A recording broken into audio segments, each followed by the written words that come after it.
जय सच्चिदानंद। हम फिर से भक्त तुकाराम, उनके जीवन चरित्र अनुभव करेंगे। संत तुकाराम एक ऐसे भक्त थे जिन्होंने कई जगह पर सच्चे गुरु की तलाश की।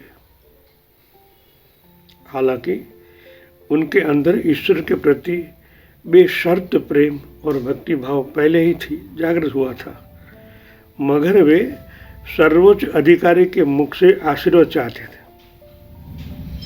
सर्वोच्च अधिकारी परमात्मा के द्वारा जो कार्य कर रहे हैं उनको अधिकारी कहते हैं। जो अधिकार लेके आते हैं भगवान उनको अधिकार देते हैं।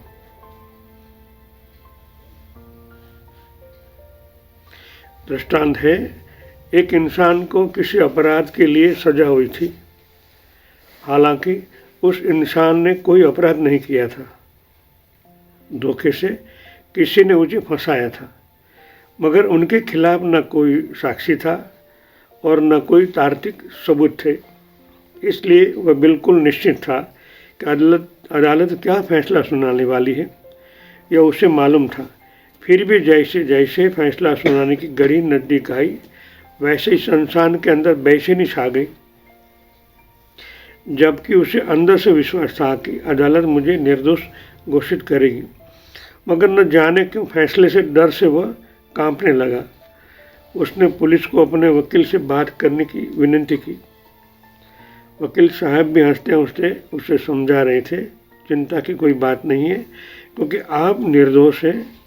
यह हमें आप और ये जज साहब भी अच्छी तरह जानते हैं। वैसे भी आपके खिलाफ अदालत के पास एक भी सबूत नहीं है, इसलिए हमारी जीत पक्की है। वकील की बातें सुनकर उस इंसान को कुछ तो धीरज बढ़ा। फिर भी उनके दिल की धड़कन तेज ही थी। डर के कारण उसके पसीने छूटने लगे। आखिर वह दिन आ गया जब जज साहब अंतिम फैसला सुनाने जा रहे थे। तब तो इंसान की हालत देखने लायक थी। वह डर के कारण कुंठित हो गया था। थोड़ी देर के बाद जज साहब ने फैसला सुनाया और उसे निर्दोष घोषित किया।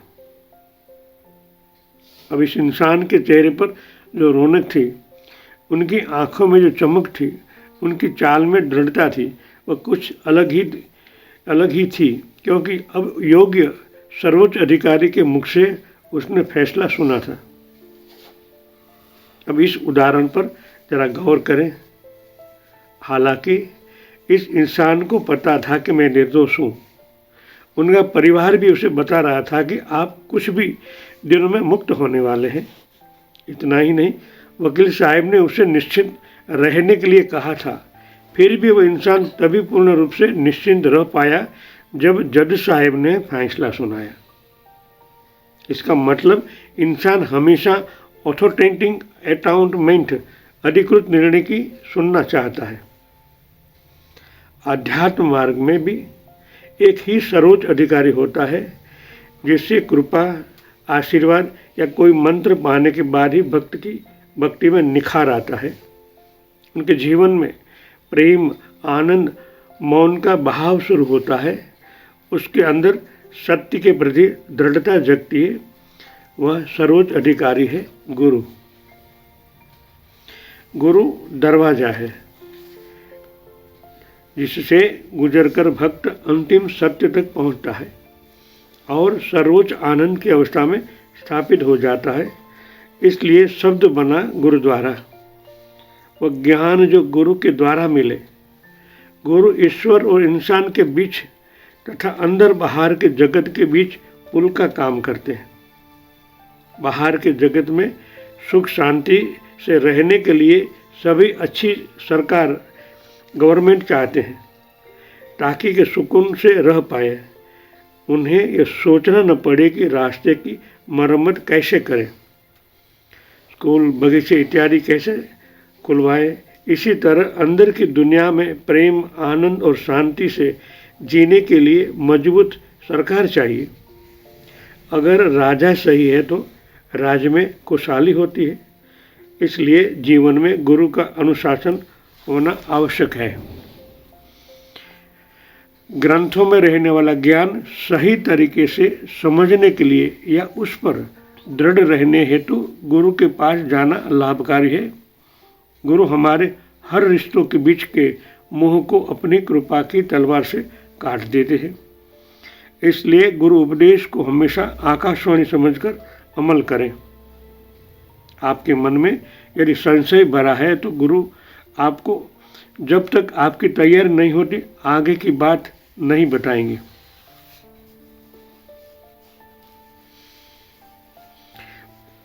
तुकाराम जी ने कई जगहों पर गुरु को खोजा मगर सब व्यर्थ हुआ, क्योंकि तुकाराम जैसे लाजवाब शिष्य को मार्गदर्शन करने की क्षमता रखने वाले सधे गुरु थे ही नहीं। इससे आप कल्पना कर सकते हैं कि भक्त तुकाराम की पात्रता कितनी होगी।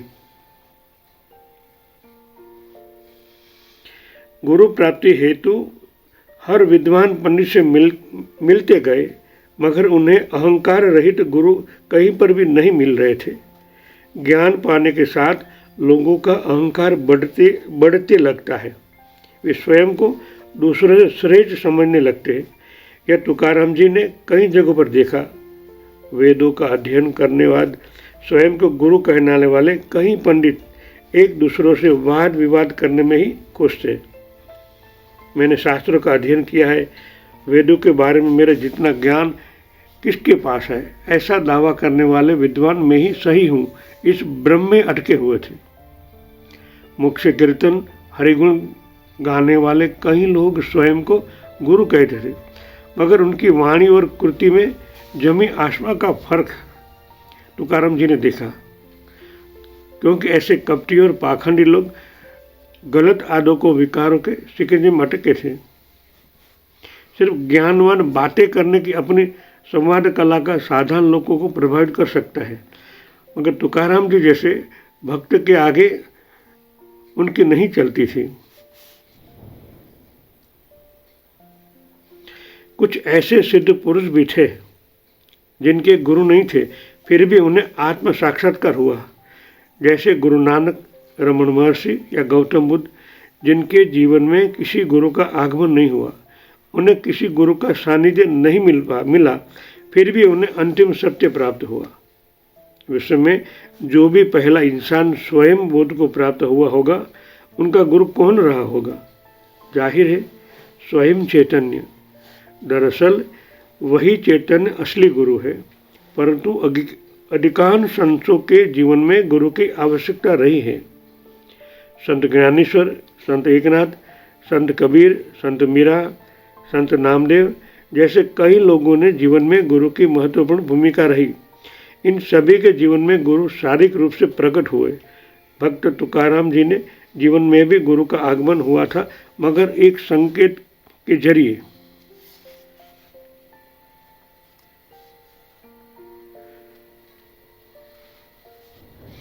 गुरु ने वर्णन बताए है।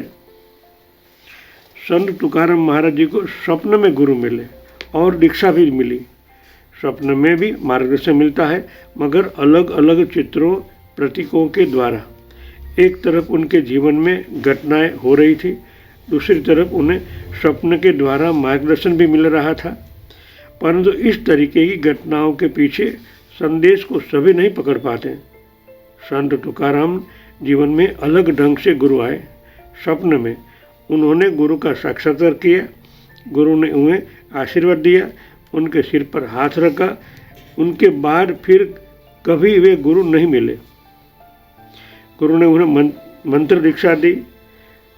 श्री राम कृष्ण हरि हरि, श्री राम कृष्ण हरि, यह तुम्हारा मंत्र है। हालांकि तुकाराम महाराज तो पहले से ही राम कृष्ण हरि कहते रहते थे। टूंक इनके अंदर अंतस्प्रेरणाएं होने लगी। परमात्मा से सीधी बात होती थी और उनके द्वारा ही उनका गाइडेंस मिलता रहता था। हमें भी यही कोशिश करनी चाहिए कि हमारे जीवन में भी एक अंतस्प्रेरणा जो हमारे परमात्मा अंदर बैठे हुए हैं, उनके द्वारा सतत मार्गदर्शन मिलता रहे। सतत, क्योंकि ये रास्ता ही ऐसा है, अनजान रास्ता है। तो किसी का मार्गदर्शन होना जरूरी है। तुकाराम जी जीवन में बहुत ढूंढे मगर अंदर से ही प्रेरणा हुई तो ही तेरा गुरु है, और परमात्मा खुद इनको गाइडेंस करते रहते थे।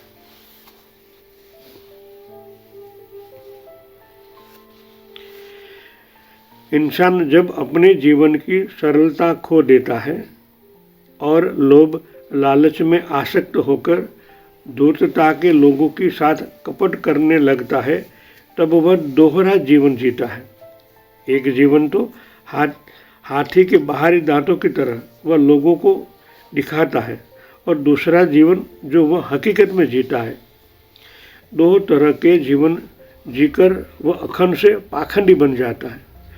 ऐसे खंडित जीवन का संभालने के लिए उसे भरपूर संघर्ष करना पड़ता है, जिस वजह से वह सदा शारीरिक और मानसिक तनाव में जीता है।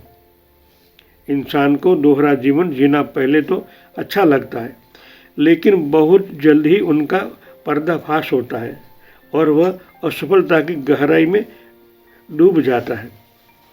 दोहरा जीवन जीने वाला माया जाल में फंसा इंसान स्वयं का अहित तो करता ही है, साथ ही जाने अनजाने दूसरों को भी कपट करने हेतु प्रेरित करता है।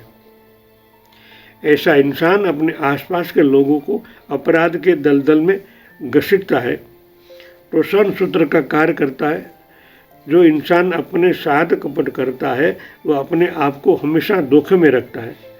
धोखे भरी दोहरी जिंदगी जीने की वजह से उनकी नींव कमज़ोर हो जाती है। ऐसे इंसान के जीवन में सत्य प्राप्त होने की संभावना कम हो जाती है। रिस्क यानी खतरा, ऐसा खतरा जो आपको अंतिम सत्य, आनंद और शांति से दूर ले जा सकता है। हमने देखा है ना भाई, कहीं जीवन दोहरे जीवन जीते हैं। एक जीवन तो आंतरिक जीवन होता है हमारे कर्म के आधार पर, और दूसरा होता है दिखावा। एक बार लोगों के सामने दिखावा करने के बाद उनको संभाले रहना, उनके लिए और भी चिंतन करना पड़ता है। जो बाहर का दिखावा हुआ है, मैं ये हूँ, तो उनके लिए हर हमेशा उनको सतर्क रहना पड़ता है, कभी कोई देख न ले मेरा असली जीवन। तो उनमें उनका टोटल समय व्यर्थ होता है, इनके वजह पैसों का भी व्यर्थ होता है, और ये करने से जो नेगेटिविटी ओरा बनते हैं अपने कुटुंबी समाज को भी बिगाड़ता है ना। हमने तो जानते हैं कि हमारा जैसा ओरा होता है वो ओरा दूसरों को प्रभावित करता है। वाइट वो सब लोग नहीं जानते कि इनका ओरा कैसा है, वाइब्रेशन क्या है, पर ज़्यादा लोग फंस जाते हैं, उनकी बातों में आ जाते हैं। अगर उनका नेगेटिव ओरा अपने ही घर के अंदर वातावरण बिगाड़ देता है। बच्चों में जो साथ में रहते हैं, बीवी है, बच्चे हैं, उनके ओरा भी मेले होंगे, उनके संपर्क में आता है। तो इनको टिकाते टिकाते ही उनका जीवन इतना नरकाकार हो जाता है, नरकमय हो जाता है, क्योंकि धीरे धीरे वो फैलता ही रहता है। तो सब चेतन है, और चेतन एक्सेप्ट करता है, सांस लेता है, उनके ओरा से आई जो तरंग है उनके अंदर जाती है, वो भी ऐसा ही हो जाता है। तो ऐसे लक्ष्मी से कोई बात फायदा नहीं है, नुकसान ही है। जो है मैं वही हूँ, ऐसा करना चाहिए। तो उनसे क्या होता है कि जीवन आनंद में निर्दोष होता है। तुकाराम जी के ऐसे जीवन में हमें बहुत बोध मिलता है। जो थे वैसे वो दिखाव में रहते थे। जय सच्चिदानंद।